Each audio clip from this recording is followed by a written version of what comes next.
हम लोगों ने एक्सियल पोजीशन देख लिया था, electric field at N axial position of a dipole.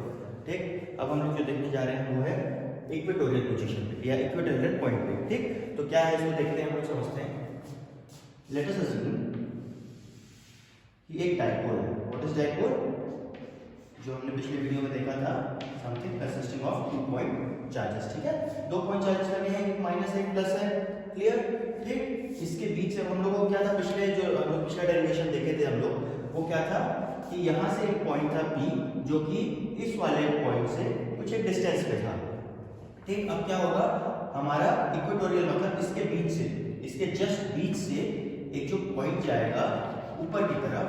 ठीक, यहाँ पर एक पॉइंट होगा P, यहाँ पर कितना इलेक्ट्रिक फील्ड जनरेट हो रहा है ड्यू टू दिस डाइपोल, वो हमको पता लगाना है। ठीक, क्लियर?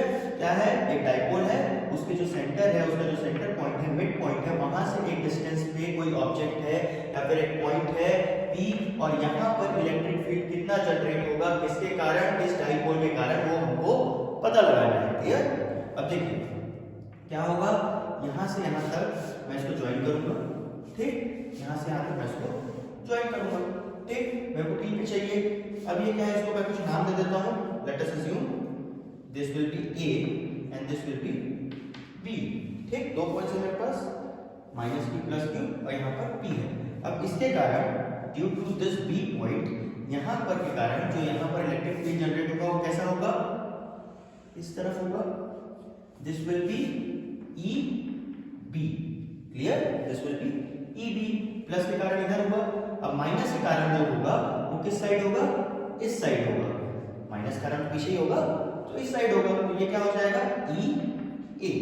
ठीक, और ये क्या है, यहां से यहां तक का डिस्टेंस है हमारा स्मॉल r। क्लियर?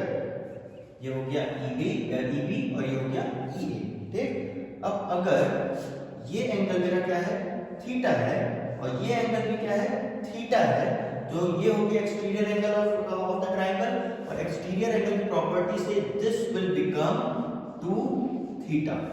ये मेरे लिए क्या बन जाएगा, 2 थीटा, एज ए 2 थीटा। ये क्यों? क्योंकि एक्सटीरियर एंगल है, ये थीटा आएगा, तो sum of these 2 angles will become this angle. ठीक, अब जो इसका मैग्नीट्यूड है EB और EA का, वो सेम है। यहां से भी उतना ही लग रहा है, यहां से भी उतना ही लग रहा है, बस डायरेक्शन अलग है। दोनों का डायरेक्शन अलग है बट मैग्नीट्यूड इज सेम। ठीक, तो जो मैग्नीट्यूड है EA is equals to EB। ठीक, दोनों का मैग्नीट्यूड इज सेम। तो जब मैग्नीट्यूड सेम होता है तो हमारे वेक्टर वाली जो प्रॉपर्टी है, कौन सी प्रॉपर्टी, कि अगर मैग्नीट्यूड सेम है, किसका, तो अगर इसका भी मैग्नीट्यूड Q है, इसका भी मैग्नीट्यूड Q है, तो जो रिजल्टेंट आएगा मेरा, उसका जो एंगल होगा वो इक्वल होगा। मतलब जितना इसका एंगल है वो इक्वल एंगल पे डिवाइड होगा। ठीक, तो यहां से जो मेरा एक लाइन निकलेगा, या फिर इसी को मैं बोलता हूं क्या, net electric field. Electric field eight point P, या फिर नेट इलेक्ट्रिक फील्ड, इसी को क्या बोलता हूं, EP। ठीक, ये कितना होगा, यहां से भी थीटा एंगल पे होगा और यहां से भी थीटा एंगल पे होगा। सिंपल। ठीक, ये कहां से लाया है, वेक्टर वाली प्रॉपर्टी से। तो ये भी थीटा, ये भी थीटा। ठीक, अब EA is equals to EB है, तो E और EB का मैग्नीट्यूड कितना होगा, 1/4 पाई epsilon naught into Q upon r square. r square is nothing but distance. Distance अब यहां पर कितना है, ये डिस्टेंस है हमारा, चाहे ये वाला डिस्टेंस चाहे ये वाला डिस्टेंस, दोनों इक्वल ही है। ठीक, ये भी डिस्टेंस इक्वल है यहां से यहां तक, ये भी डिस्टेंस इक्वल है यहां से यहां तक, तभी तो ये इज इक्वल्स टू EB हुआ है। क्लियर? तो अब ये डिस्टेंस कितना है, मेरा पाइथागोरस थ्योरम लग जाएगा। कैसे, this is L, this is L, ये टोटल कितना है मेरा, 2L। यहां से यहां तक का डिस्टेंस L है, यहां से यहां तक का डिस्टेंस L है, तो टोटल 2L है मेरा। क्लियर? तो मेरे पास पाइथागोरस थ्योरम लगेगा। पाइथागोरस थ्योरम क्या हो जाएगा, h² p² प्लस b²। तो ये क्या है, दिस इज हाइपोटेनियस, तो ये क्या हो जाएगा, L² प्लस r का स्क्वायर का होल रूट। ठीक, h², ये h² स्क्वायर को मैंने उधर भेजा तो अंडर रूट हो गया, h² is equals to p² plus b²। वही लिखा हूं। तो यहां पर भी है, जब ये इक्विलेटरल है तो यहां के लिए जो होगा वो यही है, वही है यहां के लिए होगा। तो this will also become L² plus r²। तो Q अपॉन क्या हो जाएगा, L² प्लस r² का स्क्वायर, लेकिन ये स्क्वायर रूट भी है तो कैंसिल हो जाएगा, तो L² प्लस r² बचेगा मेरे पास। सिंपल। तो ये इज इक्वल्स टू EB की वैल्यू मेरी ये आ गई। क्लियर? अब क्या करना है मेरे को इसका कंपोनेंट्स चाहिए। इसके कंपोनेंट्स में कैसे निकालूंगा, देखिए यहां से देखना, यहां पर ईपी है, ईपी का वैल्यू कितना रहेगा, तो पहला कंपोनेंट कौन सा चल रहा है मेरा ईपी में, एक ईबी चल रहा है और एक ईए चल रहा है, दिख रहा है ईबी और ईए, और यहां पर थीटा और थीटा लगा हुआ है तो cos थीटा हो जाएगा। कैसा होगा, सबसे पहला कंपोनेंट होगा ईबी cos थीटा, कौन सा होगा, ईबी cos थीटा, ये वाला ईबी cos थीटा यहां पर, और दूसरा कंपोनेंट है ईए, तो ईए यहां से यहां तक जाने में कितना लिया, थीटा एंगल, देखो ये है ना ईपी है, यहां से यहां तक आने में कितना लिया, ईबी थीटा, तो ईबी इनटू थीटा, यहां से जहां तक जाने में कितना लिया, थीटा, तो ए इनटू थीटा, तो प्लस ईए इनटू cos थीटा, क्लियर। अब क्या होगा, एक और कंपोनेंट लगेगा जो कि ऊपर और नीचे लगेगा, तो ऊपर कौन सा लगा, ईबी, ये ईबी है, ईबी इनटू थीटा है, तो यहां पर क्या लग जाएगा sin थीटा, जिस भी एक्सिस के साथ हमारा थीटा लगा होता है, यहाँ एक्स एक्सिस के साथ लगा, दिस इज वाई एक्सिस, तो एक्स एक्सिस के साथ थीटा लगा हुआ है तो हम एक्स एक्सिस को cos में मेजर करेंगे, और जिसके साथ हमारा एंगल नहीं लगा हुआ उसको हम लोग साइन पे मेजर करेंगे, ठीक। तो ईबी sin थीटा और नीचे के क्या हो जाएगा, ईए sin थीटा, तो यहां पर क्या हो गया, plus EB sin theta minus, क्योंकि ये नीचे की तरफ है, ईए sin थीटा, ठीक है। अब देखिए मेरे पास ये आ गई मेरी नेट इलेक्ट्रिक फील्ड की वैल्यू, ईबी का वैल्यू, ठीक, इसी को सॉल्व करना है। अब मैंने बोला ईबी इज इक्वल्स टू ईए, तो मैं ईबी को ईए लिख सकता हूं, यहां पर मैं क्या लिख देता हूं, ईए, ये ईबी को ईए लिख दिया, क्योंकि EB is equals to EA, EA into cos theta, EA into cos theta, plus पहले से EA into cos theta, EA into cos theta, plus उसके बाद क्या है, ईबी, ईबी को ईए लिखना है, ईए इनटू sin थीटा, और ये क्या है, माइनस ईए इनटू sin थीटा, क्लियर।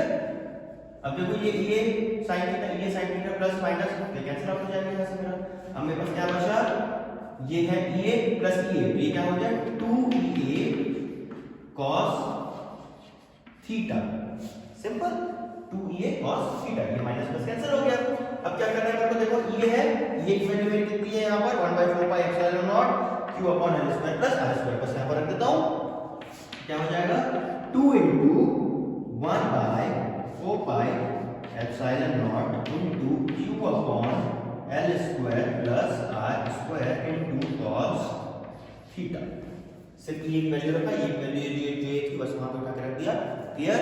अब क्या करना है मुझे, अब cos थीटा की वैल्यू, cos थीटा की वैल्यू क्या हो जाएगी, देखो इस ट्रायंगल में वापस आओ, this is right angle triangle, ठीक, तो cos थीटा की वैल्यू मेरी कितनी होती है, कितनी होती है cos थीटा की वैल्यू, बेस अपॉन हाइपोटेन्यूज, ठीक है, हाइपोटेन्यूज बेस अपॉन हाइपोटेन्यूज, इसका बेस क्या है, देखो बेस क्या है l, तो क्या हो जाएगा l upon hypotenuse is what, l square plus r square under root, l square plus r square under root, ठीक, ये मेरी cos थीटा की वैल्यू हो गई। अब मैं cos थीटा की वैल्यू कर देता हूं, बस, तो 2 पहले से था इनटू 1/4 पाई एप्सिलॉन नॉट पहले से है, into q by l square plus r square पहले से है, इनटू cos थीटा की वैल्यू क्या आ गई मेरी, l upon under root l square plus r square, simple, ठीक, कुछ नहीं किया हूं, सिर्फ सीधी सीधी प्रॉपर्टी रखते गया हूं, और क्या किया हूं, जो जो वैल्यूज आती गई उसको फार्मूला में रखते जा रहा हूं, ठीक।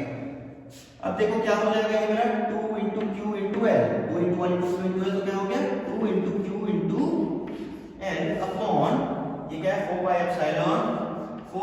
एप्सिलॉन नॉट इनटू ये l square plus r square, और ये under root l square plus r square, ये क्या हो जाएगा, ये l square plus r square to the power 1/2, ठीक, टू द पावर 1/2 और 1 है, तो क्या हो गया प्लस 3/2, ये 1 और 1/2, 3/2 हो गया, तो l square plus r square to the power 3/2 लिख सकता हूं मैं, ठीक, तो ये आ गया मेरा यहां तक। अब मुझे पता है क्या कि अगर ये डिस्टेंस मेरा 2l है, ये डिस्टेंस मेरा 2l है ना, तो मेरी मैग्नीट्यूड कितना हो जाएगा, p will become 2q into l, ये 2l है, डिस्टेंस 2l है into q, सिंपल, तो यहाँ पर 2ql लिखा हुआ है, इसकी जगह पर मैं p लिख सकता हूँ, तो यहाँ पर p लिख देता हूँ is equals to p upon, बाकी तो सिमिलर है, 4 pi epsilon naught, 4 pi epsilon naught into l square plus r square into l square plus r square to the power 3/2। कुछ नहीं किया, सिर्फ 2ql की जगह p लिखा, क्योंकि मेरा ये डिस्टेंस 2l था और मेरा फार्मूला होता है मैग्नीट्यूड का p is equals to if this is 2l। अगर वो l रहता तो सिर्फ ql हो जाता, अगर वो l/2 रहता तो ql/2 हो जाता, सिंपल। अब क्या करना है, ये अब मैं हर बार बोलता हूं क्या, ये जो l है, सॉरी हां, ये जो l है वो तो बहुत छोटा है, क्या ये जो डिस्टेंस है वो तो बहुत छोटा है इससे r से, तो l is L is very very small than R, if R is very very big than bigger than L, ठीक है। तो क्या हो जाएगा, अगर मैं नेगलेक्ट कर सकता हूँ तो क्या कर दिया मैंने, P by 4 pi epsilon naught into L square plus R, L को नेगलेक्ट कर दिया तो क्या बचा मेरे से, R बचा, R square to the power 3/2, ये 2 से 2 कैंसिल आउट हो जाएगा, क्या बचेगा मेरा, क्या बचेगा, P by 4 pi epsilon naught into r का क्यूब, ठीक। अब ये तो मेरी p की वैल्यू हो गई, ठीक। अब ये p का एक डायरेक्शन है, वेक्टर क्वांटिटी है p मेरी, ठीक। तो देखो हम लोगों ने देखा था पिछले लेक्चर में, क्या देखा था हम लोगों ने, कि जो हमारा फ्लो होता है इलेक्ट्रिक फील्ड का, वो क्या होता है, electric flow minus two plus होता है ना, तो वो फ्लो किस तरफ होगा, डायरेक्शन उसका इस तरफ होगा, और ये उसके ऑपोजिट में चल रहा है p, ये भी उसके ऑपोजिट में चल रहा है और ये प्लस में चल रहा है, ठीक। तो क्या होगा, ऑपोजिट होने के कारण मुझे सिर्फ यहाँ पर एक माइनस साइन लगाना है, वो डायरेक्शन दिखा देगा मेरा माइनस साइन, तो वहां माइनस साइन लगा दिया, और वो माइनस साइन किसके ऑपोजिट है, ये जो डायरेक्शन है, तो मैं यहाँ पर क्या लिख देता हूँ, EP is equals to, minus लगा दिया, अब 1 बाय, इसको p को उधर लिख देता हूँ, 4 बाय एप्सिलॉन नॉट इनटू, ये क्या हो गया, p upon r cube into p cap, p cap क्या है, डायरेक्शन लिखा है, ठीक है, और ये क्या है, माइनस, माइनस क्या है, तो इस तरह का ऑपोजिट डायरेक्शन है, तो दिस इज माय प्रूफ। अच्छा ये वेक्टर है, EP इज वेक्टर, ठीक। अब यहाँ पर हम लोग एक पॉइंट और लिख सकते हैं, direction of net resultant electric field is opposite to p cap, simple, ठीक है। तो ये हमारा प्रूफ हो गया, या फिर हमारा डेरिवेशन हो गया electric field at an equatorial point of a dipole, ठीक। अगर आपके एग्जाम में आता है तो आप इसको बना दीजिए, आपको पूरे नंबर वहां पर मिल जाएंगे, ठीक है। अगले लेक्चर में हम लोग अगला डेरिवेशन देखते हैं इसी चैप्टर का, ओके, थैंक यू।